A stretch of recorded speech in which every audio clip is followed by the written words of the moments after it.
ఒక దేశం బాగా పేదరికంలో ఉంటే ఆ గవర్నమెంట్ జస్ట్ కొన్ని కోట్ల కరెన్సీ నోట్లు కొత్తగా ప్రింట్ చేసేసి అందరికీ పంచేయొచ్చు కదా. బేసిక్గా అందరికీ ₹1,00,00,000 ఇచ్చేస్తే పావర్టీ మాయమైపోతోంది అని చాలామందికి ఎప్పుడొకసారి అనిపించే ఉంటుంది కదా. యా వినడానికి ఇది చాలా పర్ఫెక్ట్ సొల్యూషన్ లాగా అనిపిస్తుంది. రైట్. కానీ నిజంగా అలా చేస్తే అది దేశ ఆర్థిక వ్యవస్థని అంటే టోటల్ ఎకానమీని పూర్తిగా నాశనం చేస్తుంది. ఎందుకంటే ఇక్కడ అసలైన సీక్రెట్ మన దేశంలో ఎంత డబ్బుంది అనే దానిలో లేదు. అవును, అదొక పెద్ద అపోహ. ఆ డబ్బు ఎంత వేగంగా కదులుతోంది అనేదే ఇక్కడ అసలైన పాయింట్. సో ఈరోజు మన డీప్ డైవ్లో ఎకనామిక్స్లోనే చాలా పవర్ఫుల్ కాన్సెప్ట్ అయిన వెలాసిటీ ఆఫ్ మనీ అంటే డబ్బు చలామణి వేగం గురించి మాట్లాడుకోబోతున్నాం.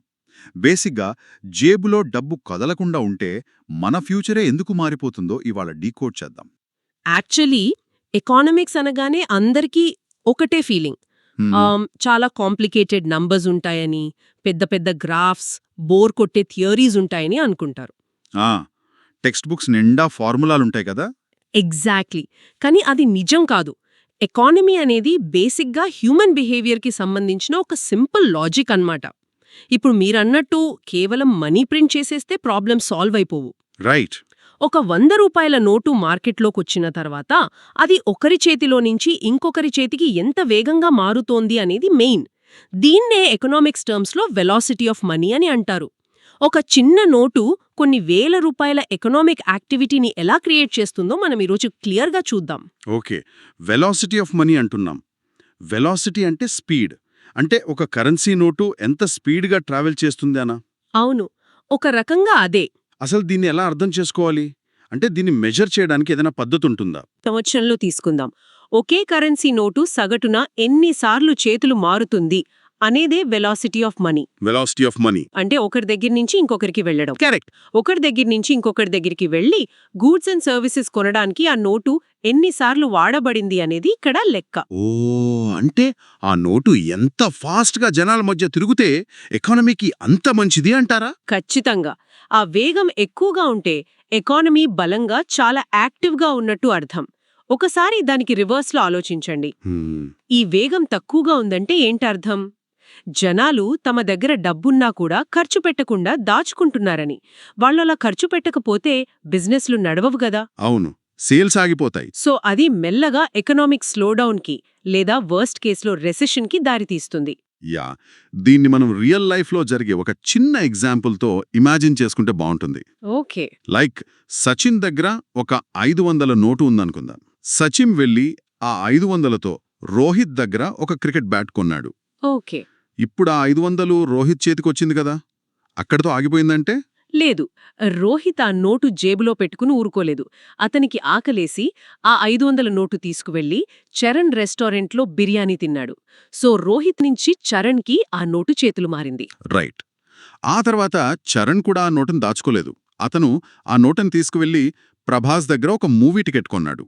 ఫైనల్గా ఆ ప్రభాస్ ఆ 500 నోటుని బ్రూస్లీకిచ్చి జిమ్ మెంబర్షిప్ తీసుకున్నాడు. వావ్! ఇక్కడ ఒక నిమిషం ఆగి అబ్జర్వ్ చేస్తే అసలు సిస్టంలోకి కొత్తగా డబ్బు రాలేదు కదా. అవును, ఉన్నది ఆ ఒక్క 500 నోటే. ఎగ్జాక్ట్లీ. కానీ ఒక్క రోజులోనే అది 4 సార్లు చేతులు మారింది. సచిన్ నుంచి రోహిత్కి, అక్కడ్నుంచి చరణ్కి, తర్వాత ప్రభాస్కి, ఫైనల్గా బ్రూస్లీకి. ఒకే నోటు 4 వేరువేరు బిజినెస్లకు హెల్ప్ చేసింది. ఇక్కడ మ్యాథ్స్ చూస్తుంటే చాలా సర్ప్రైజింగ్గా ఉంది. 500 నోటు 4 సార్లు ఖర్చు పెట్టబడింది. అంటే 500 × 4 2000. రైట్. కేవలం ఒకే ఒక్క నోటు ఆ రోజు మార్కెట్లో ఏకంగా 2000 విలువైన ఎకనామిక్ యాక్టివిటీని క్రియేట్ చేసిందనమాట. ఈ నోటు వెలాసిటీ 4 అని చెప్పొచ్చు కదా. ఖచ్చితంగా చెప్పొచ్చు. ఆ నోటు 4 సార్లు ట్రావెల్ చేసి 4 ట్రాన్సాక్షన్స్ని కంప్లీట్ చేసింది కాబట్టి దాని వెలాసిటీ 4. దీన్నే మనం వెలాసిటీ ఆఫ్ సర్క్యులేషన్ అని కూడా అంటాం. ఒకవేళ నేను సచిన్ ప్లేస్లో ఉండి అసలు ఎందుకులే ఈ డబ్బు ఖర్చు చేయడం అని ఆ నోటుని తీసుకెళ్లి నా బీరువలో లాక్ చేసుంటే ఏమయ్యేది? నా దగ్గర డబ్బు సేఫ్గానే ఉండేది కదా. పర్సనల్గా సేఫ్గానే ఉండేది. కానీ ఆ నోటు వెలాసిటీ 0 అయిపోయేది కదా. అంటే రోహిత్కి బ్యాట్ సేల్ అయ్యేది కాదు, చరణ్ రెస్టారెంట్కి వెళ్ళకపోయేవాడు, ప్రభాస్కి మూవీ టికెట్ అమ్ముడుపోయేది కాదు, బ్రూస్లీకి ఆ జిమ్ మెంబర్షిప్ వచ్చేది కాదు. అంటే ఒక్కరు డబ్బు బీరువాలో దాచుకోవడం వల్ల 4 బిజినెస్లు లాస్ అయ్యాయి. అవునా? అదే ఇక్కడ ఎకనామిక్స్లో ఉన్న beauty.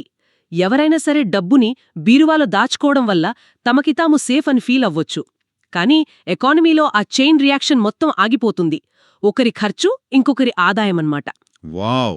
One person's expense is another person's income. Exactly. అందుకే దేశంలో ఎంత డబ్బు ప్రింట్ చేశారో అన్నది సెకండరీ. ఆ డబ్బు జనాల మధ్య ఎంత బాగా కదులుతోంది, దాని వెలాసిటీ ఎంత అనేదే ప్రైమరీ ఫోకస్. ఇది చాలా పవర్ఫుల్ కనెక్షన్. బట్ నాకొక థాట్ వస్తుంది. ఇప్పుడు డబ్బు చేతులు మారితే ఎకానమీ గ్రో అవుతోంది అన్నాం కదా. యా, కానీ అన్ని లావాదేవీలు అంటే ట్రాన్సాక్షన్స్ ఒకేలా ఉండవు కదా. ఇప్పుడు నేను ఉదయం కొనే బ్రాండ్ న్యూ కాఫీకిచ్చే డబ్బు, లేదా నేను నా ఫ్రెండ్కి నా పాత సెకండ్ హ్యాండ్ ఫోన్ అమ్మి తీసుకునే డబ్బు, ఇవన్నీ ఎకానమీకి ఒకేలా ఉపయోగపడతాయా? మంచి పాయింట్. అంటే ప్రతి కదలిక మన దేశ ఆర్థిక వృద్ధికి, లైక్ మన జీడీపీకి అంటే గ్రాస్ డొమెస్టిక్ ప్రాడక్ట్కి కౌంట్ అవుతుందా? ఇక్కడే చాలామంది కన్ఫ్యూజ్ అవుతారు. డబ్బు కదిలిన ప్రతిసారీ దేశం కొత్తగా సంపద సృష్టించినట్టు కాదు. అవునా? అవును. దీన్ని అర్థం చేసుకోవడానికి మనం 2 రకాల వెలాసిటీల మధ్య ఉన్న తేడా తెలుసుకోవాలి. ఒకటి ట్రాన్సాక్షన్ వెలాసిటీ, ఇంకొకటి ఇన్కమ్ వెలాసిటీ. ఈ రెండింటికి డిఫరెన్స్ ఏంటి? కొంచెం సింప్లిఫై చేసి చెప్పండి. సింపుల్ అండి. ఎకానమీలో జరిగే ప్రతి చిన్న లావాదేవీని రికార్డ్ చేసేది ట్రాన్సాక్షన్ వెలాసిటీ. ఉదాహరణకు మీరన్నట్టు పాత సెకండ్ హ్యాండ్ వస్తువులు కొన్నాము అనుకుందాం. ఓకే. అక్కడ డబ్బైతే చేతులు మారింది కదా, కాబట్టి ఇదంతా ట్రాన్సాక్షన్ వెలాసిటీ కిందకొస్తుంది. ఇది కేవలం డబ్బు యొక్క టోటల్ కదలికనే మాత్రమే చూపిస్తుంది. ఓహో, మరి ఇన్కమ్ వెలాసిటీ అంటే ఏంటి? దీన్ని వేరేగా ఎందుకు కౌంట్ చేయాలి? ఎందుకంటే దేశం యొక్క గ్రోత్కి ఇన్కమ్ వెలాసిటీ చాలా క్రూషియల్. కేవలం కొత్తగా తయారైన వస్తువులు మరియు సేవల కొనుగోళ్ల వల్ల మారే డబ్బుని మాత్రమే ఇది లెక్కిస్తుంది. అంటే newly produced final goods and services అన్నమాట. అంటే కొత్తగా తయారైనవి మాత్రమే. యా, మన దేశం యొక్క జీడీపీకి ఈ ఇన్కమ్ వెలాసిటీనే బేస్. ఎందుకంటే కొత్తగా ఒక వస్తువు తయారైతేనే ఒక ఫ్యాక్టరీ రన్ అయినట్టు, అక్కడ వర్కర్స్కి జీతాలు వెళ్ళినట్టు కదా. అప్పుడే దేశంలో కొత్త సంపద అంటే వెల్త్ క్రియేట్ అయినట్టు. I think I got it. ఒక ఎగ్జాంపుల్తో దీన్ని టెస్ట్ చేద్దాం. కోహ్లీ 10 లక్షలు పెట్టి రష్మిక కార్ షోరూం నుండి ఒక బ్రాండ్ న్యూ కార్ కొన్నాడనుకుందాం. ఓకే. ఇక్కడ ఒక కొత్త కార్ మ్యానుఫ్యాక్చర్ చేయబడింది కాబట్టి అది డైరెక్ట్గా దేశ జీడీపీకి యాడ్ అవుతుంది. సో ఈ 10 లక్షల కొనుగోలు ఇన్కమ్ వెలాసిటీ కిందకొస్తుంది.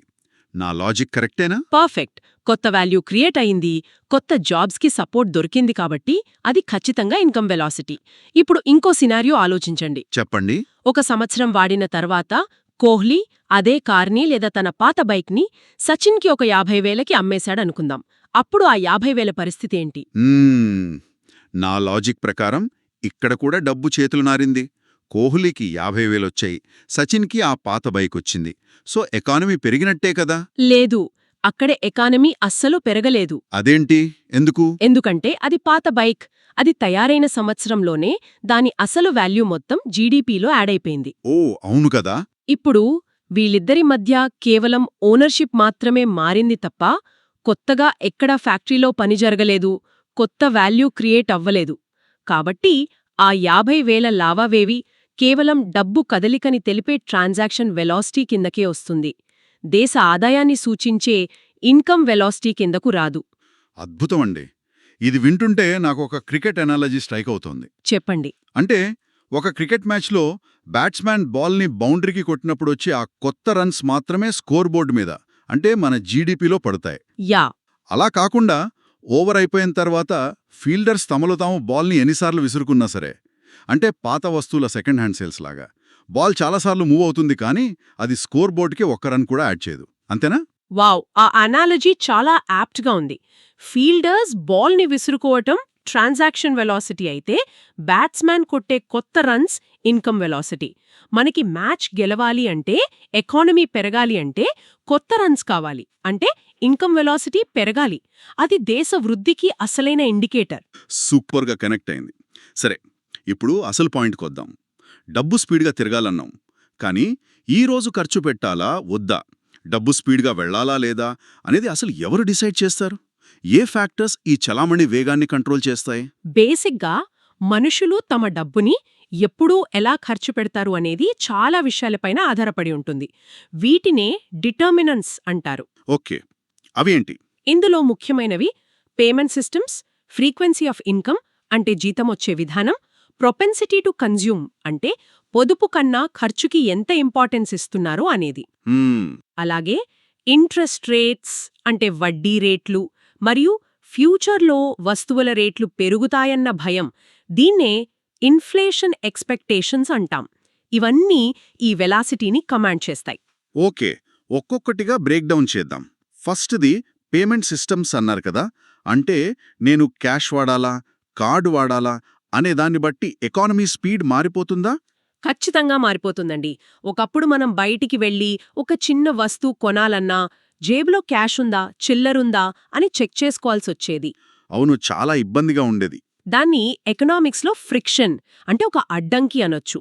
కానీ ఇప్పుడు మొబైల్లో ఫోన్పే, జీపే లాంటి యూపీఐ యాప్స్ ఉన్నాయి కదా, రోహిత్కి సడన్గా టీ తాగాలనిపించినా వెంటనే ఫోన్ తీసి స్కాన్ చేసి పే చేసేస్తాడు. అవును కదా, అప్పట్లో జేబులో చిల్లర లేకపోతే సర్లే తర్వాత తాగుదాం అని స్కిప్ చేసిన సందర్భాలు చాలానే ఉన్నాయి. ఎగ్జాక్ట్లీ.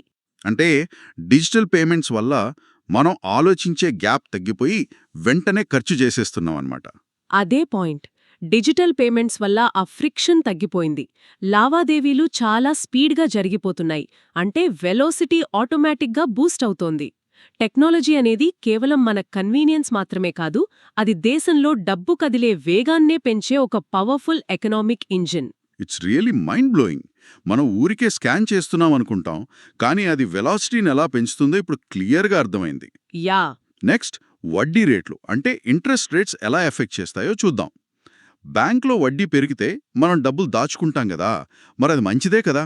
పర్సనల్ ఫైనాన్స్కి అది మంచిదే కాదనట్లేదు.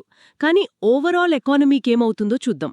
ప్రభాస్ తన దగ్గరున్న ₹1,00,000తో ఒక కొత్త బైక్ కొందామనో, షాపింగ్ చేద్దామనో ప్లాన్ చేసుకున్నాడు. ఓకే. సడన్గా బ్యాంక్ ఫిక్స్డ్ డిపాజిట్, అదే ఎఫ్డి రేట్లు 8% పెరిగాయని అతనికి తెలిసింది. అప్పుడు ప్రభాస్ ఏమనుకుంటాడు? ఆబ్వియస్గా ఇప్పుడు బైక్ కొనడం దేనికి, ఆ ₹1,00,000 తీసుకెళ్లి బ్యాంక్లో వేస్తే మంచి రిటర్న్స్ వస్తాయి కదా అని ఆ షాపింగ్ ప్లాన్స్ క్యాన్సిల్ చేసుకుని డబ్బులు తీసుకెళ్లి బ్యాంక్లో లాక్ చేసేస్తాడు. ఇక్కడే అసలు ప్రాబ్లం. ప్రభాస్ సేవింగ్స్ చేశాడు, వెరీ గుడ్.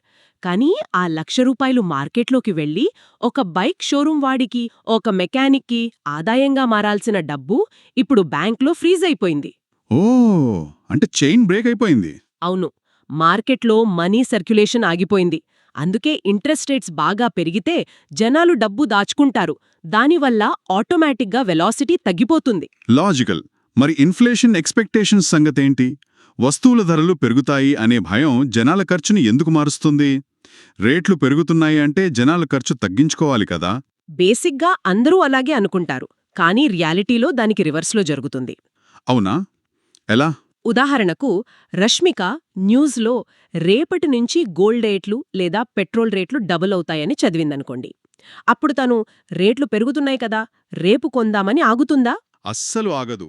వచ్చే నెలలో కొనే బదులు ఎక్కువ రేటు పెట్టడం ఎందుకు అని వెంటనే పరిగెత్తుకు వెళ్లి ఈ రోజే పాత రేటుకి కొనేస్తుంది కదా. చూసారా, ఫ్యూచర్లో రేట్లు పెరుగుతాయి అంటే ఇన్ఫ్లేషన్ వస్తుంది అని భయం ఉన్నప్పుడు తమ డబ్బు వాల్యూ తగ్గిపోతుందని జనాలు వస్తువుల్ని విపరీతంగా వెంటనే కొనేయడానికి చూస్తారు. ఓహో. దీనివల్ల పానిక్ బయింగ్ స్టార్ట్ అయి డబ్బు చాలా వేగంగా చేతులు మారుతుంది. అంటే ఇక్కడ భయం వల్ల వెలాసిటీ అమాంతం పెరిగిపోతుందన్నమాట. మ్హూ. ఇదంతా వింటుంటే మనం డైలీ లైఫ్లో తీసుకునే చిన్న చిన్న డెసిషన్స్, మన ఎమోషన్స్, భయాలు ఇవన్నీ కలిపి ఎంత పెద్ద ఎకానమీని డ్రైవ్ చేస్తున్నాయి అని అర్థమవుతోంది అవును, ఇట్స్ ఆల్ అబౌట్ పీపుల్. కదా. అసలు ఆర్బీఐకి ఈ వెలాసిటీని ట్రాక్ చేయడం ప్రాణంతో సమానమండి. కేవలం డబ్బు ప్రింట్ చేయడం వల్ల ఎలాంటి ప్రయోజనం లేదని ఇందాకే స్టార్టింగ్లో మాట్లాడుకున్నాం కదా. యా. ఒక ఎగ్జాంపుల్తో చెప్తాను. ఎకానమీ బాగా డల్గా ఉంది. సో మార్కెట్ని బూస్ట్ చేయడానికి ప్రభుత్వం ఒక రిలీఫ్ ప్యాకేజ్ అనౌన్స్ చేసి బ్రూస్ లీకి, కోహ్లీకి, సచిన్కి తలా ₹10,000 వాళ్ళ అకౌంట్స్లో వేసిందనుకుందాం. Government main ఉద్దేశమేంటిక్కడ? వాళ్ళు వెళ్ళి ఆ డబ్బుతో బట్టలు, ఫుడ్ కొంటే మార్కెట్లో బిజినెస్లు రన్ అవుతాయి అని. రైట్.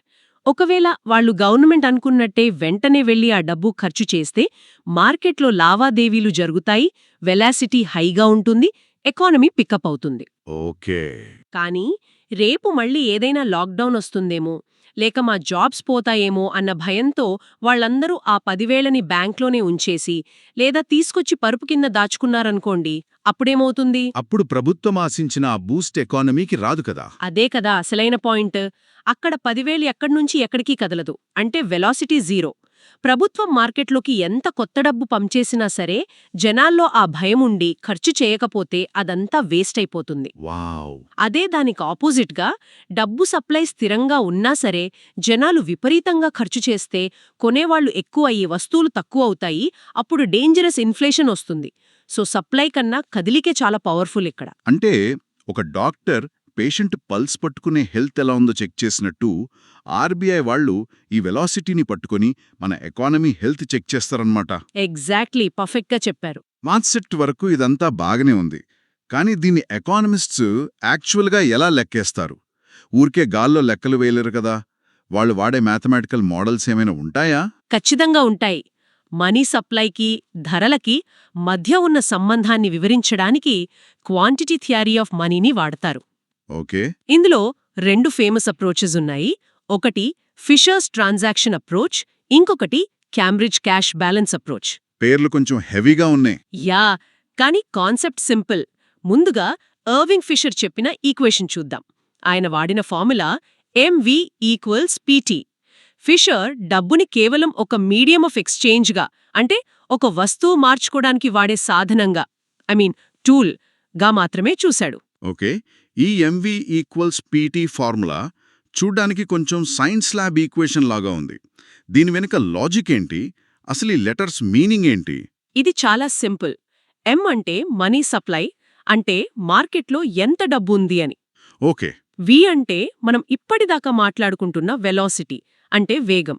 ఈ రెండు ఒక సైడ్ ఉంటాయి. రైట్. ఇంకో సైడున్న P అంటే ప్రైస్ లెవెల్, అంటే వస్తువుల ధరలు. అండ్ T అంటే ట్రాన్సాక్షన్స్, అంటే మొత్తం లావాదేవీలు లేదా వస్తువుల ఉత్పత్తి. MV=PT అర్థమైంది. ఈ ఫార్ములా ఏం చెప్తుందంటే, ఒకవేళ వెలాసిటీ V ఇంకా వస్తువుల ఉత్పత్తి T రెండూ మారకుండా కాన్స్టెంట్గా ఉంటే, గవర్నమెంట్ కొత్తగా మనీ సప్లై Mని డబుల్ చేస్తే ఆటోమేటిక్గా వస్తువుల ధరలు P కూడా డబుల్ అయిపోతాయి అని. నా మైండ్లో దీన్ని ఒక చిన్న విలేజ్ ఎగ్జాంపుల్తో రన్ చేస్తాను చూడండి. Yeah sure. ఒక చిన్న ఊరుంది. అక్కడ మొత్తం ఉన్న డబ్బు ఒక 1000 రూపాయలు అనుకుందాం. ఇది M. కరెక్ట్. దాని వెలాసిటీ 5 అనుకుందాం, అంటే V. అంటే M × V 1000 × 5 టోటల్ 5000. సో ఆ ఊళ్ళో మొత్తం ఖర్చు 5000 రూపాయలు జరుగుతోంది. అవును. ఇప్పుడు ఆ ఊళ్ళో ప్రభాస్ అనే రైతు 100 బస్తాల బియ్యం పండించాడనుకుందాం. ఇవే ఆ ఊళ్ళో ఉన్న మొత్తం ప్రొడక్షన్, అంటే T. పర్ఫెక్ట్. ఇప్పుడు ఎవరైనా ఒక బస్తా కొనాలి అంటే ఆ ఊళ్ళో ఉన్న టోటల్ మనీ 5000ని ఆ 100 బస్తాలతో డివైడ్ చేస్తే ఒక బస్తాదాల, అంటే P 50 రూపాయలు అవుతుంది. కరెక్టేనా నేను చెప్పింది? పర్ఫెక్ట్గా క్యాలిక్యులేట్ చేశారు. ఇప్పుడు అసలైన ట్విస్ట్ ఇక్కడే ఉంది. ఏంటది? ఆ ఊరి ప్రెసిడెంట్ కోహ్లేకి ఒక ఫీలింగ్ వచ్చింది. మన ఊళ్ళో అందరూ బీదవాళ్లే కదా, నేనింకో 1000 రూపాయలు కొత్తగా ప్రింట్ చేసి అందరికీ పంచేస్తే ప్రాబ్లం సాల్వ్ అవుతుంది అనుకున్నాడు. సో ప్రింట్ చేసి ఊళ్ళో పంచేశాడు. అప్పుడేమవుతుంది? ఇప్పుడు మొత్తం డబ్బు అంటే M 2000 అయ్యింది. దాని వెలాసిటీ అలాగే 5 ఉంది. అంటే 2000 × 5 10,000 రూపాయలు ఖర్చు చేయడానికి జనాలు రెడీగా ఉన్నారు. యా. కానీ ప్రభాస్ పండించిన బియ్యం మాత్రం అదే 100 బస్తాలే ఉన్నాయి. అప్పుడు ఆటోమేటిక్గా బస్తా ధర డబుల్ అయిపోయి 50 రూపాయల నుంచి 100 రూపాయలకి చేరుకుంటుంది. చూసారా, డబ్బు ప్రింట్ చేసినంత మాత్రాన కొత్త బియ్యం పండలేదక్కడ. ఉన్న వస్తువుల రేట్లు పెరిగాయి అంతే. దీన్నే ఇన్ఫ్లేషన్ అంటారు. అదన్నమాట సంగతి. అవును. ఎక్కువ డబ్బు తక్కువ వస్తువుల కోసం పరిగెత్తడం అన్నమాట. ఫిషర్ చెప్పిన లాజిక్ ఇదే. లాజిక్ బానే ఉంది, కానీ నాకు ఇక్కడ ఒక చిన్న ప్రాబ్లం కనిపిస్తోంది. ఏంటది? ఫిషర్ ఈక్వేషన్ అనేది ఒక ఫిజిక్స్ ఫార్ములా లాగా చాలా మెకానికల్గా ఉంది. అంటే ఇటువైపు ఇన్పుట్ పెంచితే అటువైపు అవుట్పుట్ పెరుగుతోందన్నట్టు. కానీ రియల్ వరల్డ్లో మనుషులు అలా మిషన్స్ లాగా ప్రవర్తించరు గదా. ఖచ్చితంగా ప్రవర్తించరు. వాళ్ళకి ఎమోషన్స్ ఉంటాయి, భయాలుంటాయి, దాచుకునే అలవాటుంటుంది. ఈ ఎమోషన్స్ని ఈ ఫార్ములా అసలు పట్టించుకోలేదేమో అనిపిస్తోంది. వావ్, ఇది చాలా బ్రిలియంట్ అబ్జర్వేషన్ అండి. ఎగ్జాక్ట్లీ ఈ పాయింట్ని అడ్రస్ చేయడానికి కేంబ్రిడ్జ్ ఎకానమిస్ట్స్ ఇంకో కొత్త అప్రోచ్ తీసుకొచ్చారు.